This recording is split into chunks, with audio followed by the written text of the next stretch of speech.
खबर है रामपुर से। केंद्र व प्रदेश सरकार द्वारा लोगों के कल्याण के लिए कई तरह की योजनाएं चलाई जा रही हैं, लेकिन इन सब के बीच जो जमीनी हकीकत निकलकर सामने आ रही है वहीं सबसे जुदा है। कारण साफ है कि निचले स्तर पर कई घोटालेबाज एवं दलाल किस्म के व्यक्ति योजनाओं का लाभ पात्र व्यक्तियों तक पहुंचने ही नहीं देते। जी हां, अपनी तिकड़म से वाजिब लाभार्थियों के बजाय अपनी जेब भरने में मशगूल हैं। कुछ इसी तरह का मामला रामपुर में भी सामने आया है, जब कुछ लोगों ने अपने पद को दुरुपयोग करते हुए जिंदा व्यक्ति को मृत दिखाकर बीमे की रकम हड़प ली। इसलिए इस सिलसिले में महिला ने अधिकारियों के पास पहुंचकर कहा कि साहब, मेरा पति जिंदा है, आइए दिखाते हैं क्या है पूरा मामला।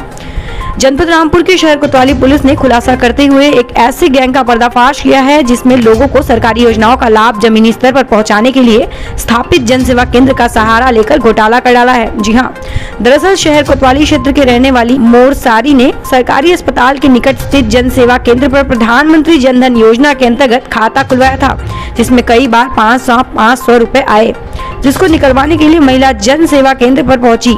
रुपए निकलवाने के लिए बकायदा उसको एक मशीन पर अंगूठा लगवाना पड़ा था। फिर यहीं से शुरू हुआ घोटाले का असली खेल। जन सेवा केंद्र के संचालक आरिफ ने अपनी शातिर दिमाग से चाल खेलते हुए मोर सारी को बिना बताए उसके पति कृष्णपाल का खाता खुलवाया और बकायदा महिला को खाता धारक का नामिनी भी बनाया। यहीं से फिर शुरू हुआ असली खेल। जन सेवा केंद्र संचालक आरिफ ने अपने पास से 330 रुपए प्रधानमंत्री जीवन ज्योति योजना के तहत जमा किए। सरकार द्वारा इस योजना का नियम है कि यदि बीमा धारक की आकस्मिक मृत्यु हो जाती है तो उसकी नॉमिनी को 2 लाख रुपए दिए जाते। इस लालच में केंद्र संचालक आरिफ ने अपने एक और साथी को जोड़ते हुए बाबू गुलाम खान को भी शामिल किया। बाबू गुलाब खान सैदर नगर विकास खंड से संविदा कर्मी हैं, जिसने एक ग्राम विकास अधिकारी के साथ मिलकर कृष्णपाल का फर्जी मृत्यु प्रमाण पत्र बना दिया। फिर आरिफ और बाबू ने मिलकर बीमे के लिए अप्लाई किया। कुछ दिन के बाद 2 लाख रुपए की रकम मोर सारी के खाते में आ गई। यह सिलसिला आगे बढ़ा और दोनों ही घोटालेबाजों ने अपना खेल शुरू कर दिया। मोर सारी को केंद्र पर बुलाकर उसके अंगूठे लगवाए और धीरे धीरे 2 लाख रुपए खाते से निकाल लिए। इधर जब एक जांच टीम मोर सारी के पास उसके पति के मौत के सिलसिले में जानकारी जुटाने पहुंची तो वह हैरत में रह गई। ये जानकर जब खुलासा हुआ तो केंद्र संचालन ने अपने कुछ साथियों के साथ मिलकर उसके पति को मृतक दर्शा दिया और गड़बड़झाला करने के बाद 2 लाख रुपए भी निकाल लिए। पीड़िता ने अपने इस पूरे प्रकरण की जानकारी जिले के आला अधिकारियों को दी, जहां पर उसका कहना था कि उसका पति कृष्णपाल अभी जिंदा है।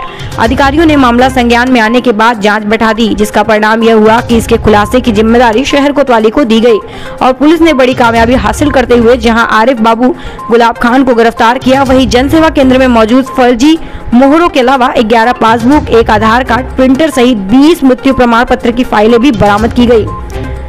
रामपुर से जफर अली की रिपोर्ट।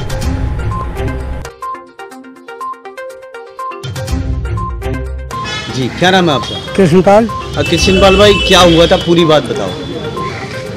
ऐसा हुआ ना, 7 जून को पता चला, टीम आई थी, तब उन्होंने बताया बीवी का नाम लेकर कि मोसरी आपका नाम है, तो उनका मेरा नाम है। आपके पति जिंदा है, मर गए? तो ये बोली मेरे पति तो ये बैठे हुए। बोले आपके खाते से 2 लाख रुपए लिख रहे। हमने कहा हमें तो मालूम नहीं। बोले कहाँ के हैं? कहाँ के हो? खाता तुम्हारा कहाँ का? हमने कहा साहब खाता वहाँ का है, आरिफ के वहाँ का। उससे हमारी बात कराओ तो मेरा मोबाइल नंबर नहीं है हमारा उसके पास। हम दुकान दिखा सकते हैं। हम दुकान पर लेकर पहुँचे, आरिफ बैठे हुए थे वहीं। उन्होंने कहा इस अकाउंट को चेक करो, उसमें कितना पैसा आया, कितना लेन देन हुआ है। आरिफ ने कुछ नहीं बताया। तो कैसे निकले पैसे 2 लाख रुपए तुम्हारे अकाउंट से, बताओ। हमें क्या पता कैसे आए हो, कैसे कहाँ के थे, क्या था, हमें तो इस बारे में कुछ मालूम ही नहीं। आप तो जीवित हो बता रहे हैं? हम तो जीवित हैं। हाँ। तब आरिफ ने कहा कि ये पैसा मैंने निकाला है तो मैं कुछ टाइम के बाद में मतलब ये सब जमा कर दूँगा, बस। तो मृत्यु प्रमाण पत्र लगा कर निकाला? जी जी। आपका क्या लगाया? हमें क्या मालूम क्या लगाया क्या नहीं लगाया, हमें इस बारे में कुछ नहीं पता। बाहर की टीम आई है, हमें अगर वो जांच करने नहीं आते तो हमें तो फिर भी पता नहीं चलता। ये जो आपने कंप्लेंट करी, क्या था ये पूरा मामला जो 2 लोग अरेस्ट हुए? जो 7 तारीख को मुझे पता चला था। 7 तारीख में अधिकारी आए मेरे घर पे। उन्होंने पूछा तेरे पति मर गए कि जिंदा है?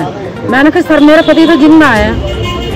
तो कहा आपके खाते से 2 लाख रुपए निकाले गए हैं। सर हमें तो पता नहीं, हम तो अनपढ़ हैं, तो तुम्हारे खाते कहाँ के खुले हुए हैं? मैं उनके आरिफ की दुकान पे के आरिफ की दुकान पे चलोगी? मैं जी सर, मैं अपने पति को लेकर आरिफ की दुकान पे पहुंच गई। आरिफ से कहा अधिकारियों ने कि तुझे शर्म नहीं आई, तूने जिंदे पे 2 लाख रुपए निकाल कर खा गया। तो आरिफ ने कहा कि वो पैसा खर्चा हो गए, मैं कुछ दिनों में जमा कर दूंगा। और लॉकडाउन चल रहा था, लॉकडाउन में 500 रुपये निकालना गई थी, और उसमें उन्होंने मुझे कहा मुख्यमंत्री वाले, तो उन्होंने बार बार मुझसे अंगूठा लगवा लिया। पहली बार उन्होंने 500 रुपये दे दिए, दूसरा बार उन्होंने कई बार मुझसे अंगूठा लगवाया। अब सर मुझे पता नहीं, मैं अनपढ़ हूँ कि इसमें क्या करा क्या नहीं करा। अच्छा ये बताइए, आपका नाम क्या है मोरसरी, और कहाँ रहती है? घाटमपुर। और आपके घर वालों का नाम क्या? कृष्णपाल। ये सर पूरा फर्जी प्रमाण पत्र बनाकर 2 लाख रुपए की ठगी की गई है, क्या है ये पूरा मामला, ये जानना चाहिए। ये एक ठगी के मामले का पर्दाफाश हुआ है थाना कोतवाली में। इसमें प्रभारी निरीक्षक त्यागी जी ने और इनकी टीम ने बहुत ही बेहतरीन काम किया है। मामला ये था कि कृष्णपाल है, ये घाटमपुर के रहने वाले हैं, तो इनके नाम का बीमा कराया गया इन्हीं की सहमति से, जीवन ज्योति बीमा, और 2 लाख का ही बीमा होता है। और फिर इन्हें 2022 में मृतक दिखाकर और बीमे का पैसा निकाल लिया गया। इन लोगों को नहीं पता कुछ भी कि उन्हें मृतक दिखा दिया गया है। मृतक दिखाने में जो आरिफ है जिसने बीमा कराया था वो, और गुलाम बाबू जो सैदनगर ब्लॉक में काम करते हैं, तो इनकी साजिश थी। और इसमें ब्लॉक के और भी सरकारी ऑफिसर्स का नाम आ रहा है। अभी इसमें विवेचना प्रचलित है। 2 लोगों को गिरफ्तार किया गया है, उनकी मोबाइल, उनकी लैपटॉप, कंप्यूटर, ये सब कब्जे में लिए गए। तो इसका आगे भी पता करा रहे हैं कि आगे भी इस तरह का मामला कराया गया होगा।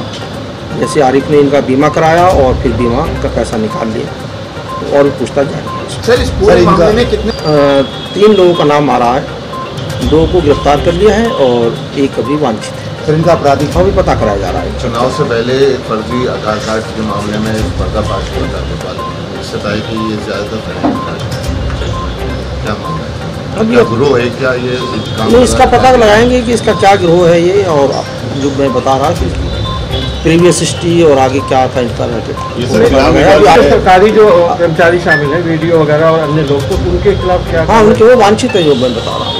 अभी उनका नाम लेना उचित नहीं, मिली भगत से काम चल रहा एक महिला ऑफिसर है, तो देखिए। इसके अलावा भी कोई मामला सामने आया? अभी नहीं आया, देख रहे हैं, आरंभिक स्टेज है। अभी पकड़े गए कल। और क्या क्या चीज़ें इनके पास से जब्त की गई जो इनके पास से गई? बताया था मैंने, कंप्यूटर है, इनका लैपटॉप है और तमाम डॉक्यूमेंट्स हैं। कुछ और भी है, इनकी जाति प्रमाण पत्र वगैरह जो इनके घर से बरामद हुए हैं, फर्जी प्रमाण पत्र जो और भी तरह के बना रहे थे। पर्दाफाश नहीं हुआ, ये लोग कितने टाइम से ये काम कर रहे हैं? ये अभी जो बता रहा हूँ आगे डेवलप कर रहे हैं, अभी बहुत जल्दी है। Thank you.